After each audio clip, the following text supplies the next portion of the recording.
Y para hablar más sobre este tema, esta noche agradecemos a la doctora María Cristina Rosas, investigadora de la Facultad de Ciencias Políticas y Sociales de la UNAM, quien nos acompaña en el estudio de Punto Referencia. Doctora, buenas noches, bienvenida.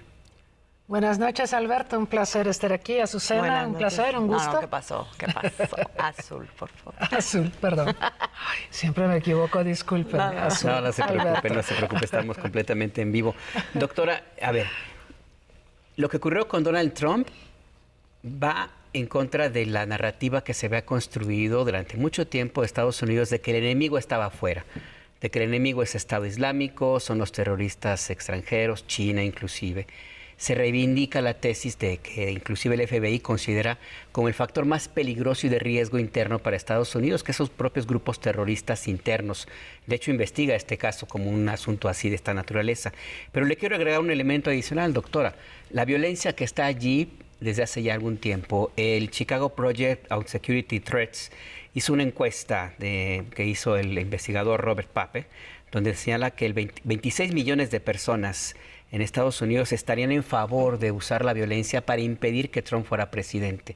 Y en contrasentido, 18 millones de personas en favor de usar la fuerza para imponer a Donald Trump como presidente. Elementos que están allí también en lo que pasó el sábado. Así es. ¿Qué nos dicen esas cifras? Que hay una fuerte polarización social. Y Donald Trump llegó a la presidencia polarizando y dividiendo. Y eso no lo podemos olvidar. Incluso cuando fueron los comicios en 2020, él desconoció la victoria de Joe Biden y también incitó a sus huestes, a sus seguidores, a tomar el Capitolio el 6 de enero de 2021.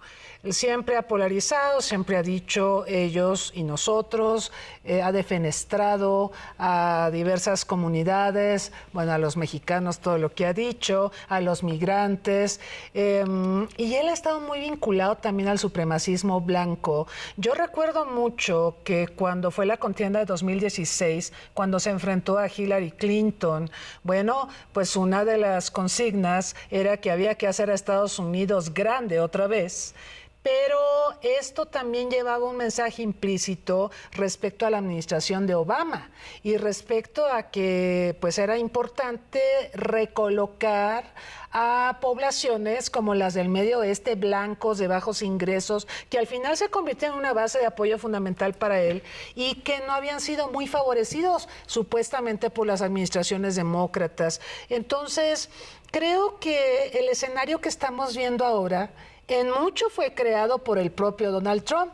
En mucho él tiene la culpa, él polarizó, él dividió y bueno, pues ahora está enfrentando las consecuencias de todas estas acciones. Que es muy, muy terrible de decirlo, pero doctora, más allá de Donald Trump, que sin duda este discurso y esta manera de conducirse políticamente, que sí, efectivamente es polarizante, ¿no también estamos viendo una manifestación de una profunda crisis social en Estados Unidos en relación, por ejemplo, lo veíamos en una nota antes de este momento, de su relación con las armas y de una gran hipocresía en donde ahorita eso pareciera no jugar, digamos, en el debate o en la reflexión que se está haciendo en este momento después de un acto como este, a pesar de que el arma es un arma que cualquiera puede adquirir en cualquier lugar. Y es un derecho constitucional, está en la segunda enmienda de Estados Unidos. Y cada vez que el tema es debatido en razón de alguna matanza, que son tan periódicas, en escuelas, en centros comerciales,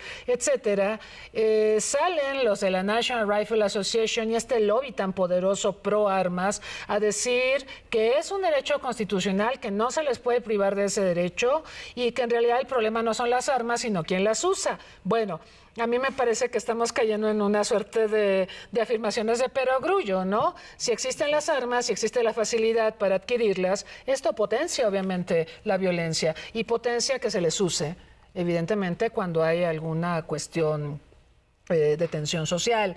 México, ustedes lo saben, Alberto, Azul, hemos tenido todas estas demandas contra las armerías de Estados Unidos porque a través de la frontera común México-Estados Unidos ingresan de manera ilegal montones de armas que dotan a la delincuencia organizada de poder de fuego y que además matan y lastiman a nuestra sociedad. Y bueno, al final ya tenemos algunas situaciones a favor en estas querellas que hemos llevado a tribunales constitucionales estadounidenses, pero es una batalla muy larga porque de nuevo todo regresa a la segunda enmienda, todo vuelve a caer en el derecho constitucional a poseer armas y la realidad es que la sociedad estadounidense es una sociedad muy pistolizada y estamos viendo las consecuencias de esto. Además, la paradoja de que el perpetrador, doctora, no puede entrar a un bar, no puede comprar una cerveza, pero sí puede traer una R-15 y disparar contra Donald Trump. El tema es que la propaganda ha hecho ya su efecto. Sí. Tenemos una imagen que es la fotografía inicial que ha dado la vuelta al mundo, sí, que ha inflado el patrioterismo, lo quiero poner de esa manera, de los republicanos. La comparación con lo que sucedió en Japón en la Segunda Guerra Mundial, de un grupo de soldados izando una bandera que se marcó como el fin de la guerra, de la Segunda Guerra Mundial para Estados Unidos, se ha utilizado en extremo. ¿Qué peligroso es o no que se inflame de esta manera esta posición de los seguidores de Donald Trump? Muy peligrosa porque los fortalece a los grupos radicales, a estas personas que muchos de ellos, decíamos, son supremacistas blancos, muchos de ellos defienden el derecho a portar armas. Yo creo que salen muy fortalecidos porque lo que se está diciendo ahora es, ven cómo hay peligros presentes, entonces tenemos que armarnos hasta los dientes para garantizar nuestra seguridad. Y la otra cosa que es visible es que Donald Trump se está presentando como una víctima. Y esto lo está empoderando en la contienda presidencial. Mientras que la semana pasada, además del atentado de Trump, no podemos obviar lo que pasó en la cumbre de la OTAN que presidió Joe Biden en Washington, donde confundió a Zelensky con Putin y donde confundió a Kamala Harris con Donald Trump, o sea, lo llamó vicepresidente. Entonces, caray. Por un lado vemos a un Donald Trump que cuando llegó este balazo a su oreja, se levantó. O sea, tenía a los guardias de seguridad, a los del servicio secreto, pero se levanta y empieza a arengar a las masas. A pesar de estar herido, vemos a un hombre vital. Sí. Mientras que por otro lado vemos a un Biden en una cumbre donde no recuerda quién es la vicepresidenta y no recuerda quién es el presidente de Ucrania. Me parece terrible para los demócratas. Ahora es importante esto que menciona, se presenta a Donald Trump como una víctima y la gran pregunta es ¿víctima de qué? Cuando hablamos de patrioterismo, lo que llama la atención es la gran contradicción de que el perfil de quien comete este atentado es justamente el típico perfil de estadounidense, blanco, seguidor de Donald Trump.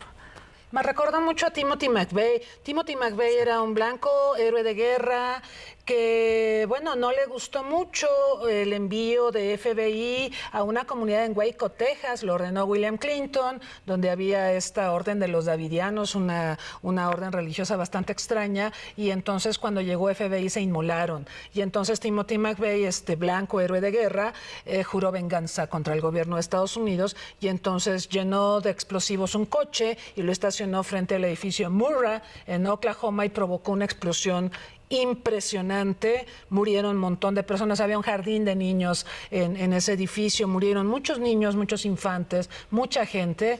Y entonces este es el terrorismo interno del que hablaba Alberto. O sea, si hay un enemigo interno. De hecho, cuando Joe Biden llegó a la presidencia, dio a conocer un informe de seguridad nacional que Biden reconoció que estaba ahí desde Trump y Trump no había dado a conocer. Y este informe señala los peligros del supremacismo blanco y del terrorismo interno como una amenaza muy seria para Estados Unidos. Estados Unidos siempre trata de buscar amenazas en el exterior y ahora encontró que Putin pues le viene al dedillo, ¿no? Porque está agrediendo a un pobrecito país llamado Ucrania. Pero lo cierto es que dentro de Estados Unidos hay serios problemas, hay esta polarización social y hay este supremacismo blanco que siento, Azul, Alberto, se exacerbó durante la presidencia de Obama, irónicamente. Sí, este atentado de Oklahoma fue en los 90s. Así es. Y marcó el reconocimiento del FBI de que el enemigo estaba en casa. Ahora, el tema nos queda un minutito y si le pediríamos que nos quede con nosotros para seguir con este análisis, doctora. En adelante, cambia el escenario en la contienda interna de Estados Unidos. Yo insisto en que avanzó 5 o 6 pasos después del sábado a Casa Blanca. ¿Qué pasa con los demócratas? ¿Qué pasa con Estados Unidos? ¿Y qué pasa con México y el resto del mundo. En un minutito está difícil, pero mire. Podemos seguir más adelante. Claro, yo veo a Trump con un pie casi dentro de la Casa Blanca. Hoy pues ya fue oficializado que es el candidato republicano. Ya definió a su número 2 o a su vicepresidente, a este joven Vance, que es un millennial. Es la primera vez que vemos un millennial en las altas esferas de los dos partidos, ya digamos perfilado como vicepresidente. Del lado demócrata tenemos que esperar hasta el 15 de agosto, que es cuando es la convención, y está, pues todavía veremos si se baja Biden, si se encuentra un reemplazo, y la verdad hay muchas dudas, porque incluso personas que financian las campañas de los demócratas han dicho que si Biden es el candidato, van a dejar de pagar financiamiento a su campaña. Entonces está bien complicado el escenario para Biden. Sí, exacto. ¿Qué le parece si vamos a un corte y regresamos para ver la parte de México, doctora? Seguimos en Punto de Referencia, no se vayan, volvemos. Ya estamos de regreso en Punto de Referencia. Estamos hablando con la doctora María Cristina Rosas sobre la situación en Estados Unidos desde muchos puntos de vista, pero ahora nos vamos a centrar, doctora. Comentaba, la tiene difícil, los demócratas la tienen difícil. Parecería que está cantado el triunfo de Donald Trump. Suponiendo que eso fuera así, ¿qué escenario ve en la relación de Estados Unidos con México frente a esta posibilidad? Pensando también en Donald Trump no es el mismo hoy que hace, digamos que en su administración pasada, ni tampoco va a contar con las mismas condiciones. ¿Qué supone eso para la relación con México? Claro, hay algunas diferencias entre el Donald Trump de 2016 y el Donald Trump de ahorita. La edad, sin duda. También el hecho de que tiene un compañero de fórmula mucho más joven que en su momento Mike Pence, ¿no? Mike Pence, supremacista blanco, por cierto. Muy ligado a grupos supremacistas blancos. Cuando Donald Trump llegó a la presidencia en Estados Unidos, había previamente denunciado al Telecán, había dicho que era el peor tratado comercial de la historia, y entonces eso nos llevó a México y a Canadá a aceptar una negociación nueva, un nuevo tratado, que es el TEMEC, que tiene obviamente un proceso de revisión que impuso Trump. La cláusula de revisión del TEMEC, que vamos a tener próximamente, es una cláusula de Trump. Y por lo tanto, esta revisión nos va a tocar ya con la virtual presidenta electa, la doctora Sheinbaum, en un momento pues delicado, porque el que puso esta condición, esta cláusula, es el que va a plantear las condiciones para que el TEMEC siga existiendo. Por otro lado está el tema migratorio. Yo no sé si se va a retomar lo del muro y todo esto, pero francamente no he visto grandes diferencias entre Biden y Trump. Biden ha tenido una política bastante enérgica respecto a la migración y hemos tenido muchas dificultades en esta agenda.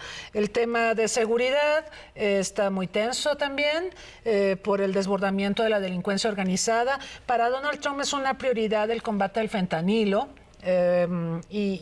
Bueno, se ha visto mucho los estragos que produce esto en la salud pública estadounidense, y creo que ahí va a poner mucho énfasis porque pues mucho del fentanilo también se procesa en China. Hay una guerra comercial de por medio entre Estados Unidos y China que Donald Trump va a continuar, va a seguir desarrollando. Y bueno, creo que eso serían algunas de las aristas para México durante una administración de Trump. Algunas diferencias, algunos matices, porque ya tenemos el TEMEC, entonces se buscaría de parte de Trump, obtener algunas concesiones sin echar abajo el TEMEC. Obviamente no, eso no va a ocurrir, pero sí obtener concesiones para Estados Unidos, y creo que continuará la guerra comercial contra China y eso eventualmente podría seguir beneficiando a México. Ya ven que México se convirtió en el primer exportador cuando Trump y Biden también aplicaron sanciones comerciales a China. Entonces, por ahí hay algunas ventanas de oportunidad, pero también hay algunos desafíos. Lo he dicho en otros foros, Azul, me preocupa el que Trump sea misógino y que tengamos una presidenta mujer en México. Creo que eso cuenta. Bueno, pues mucho por analizar. Se nos acabó el tiempo, doctora Cristina Rosas. Muchas gracias por estos análisis en Punto de Referencia. Gracias, Alberto. Gracias, Azul. Muchas gracias. Buenas noches.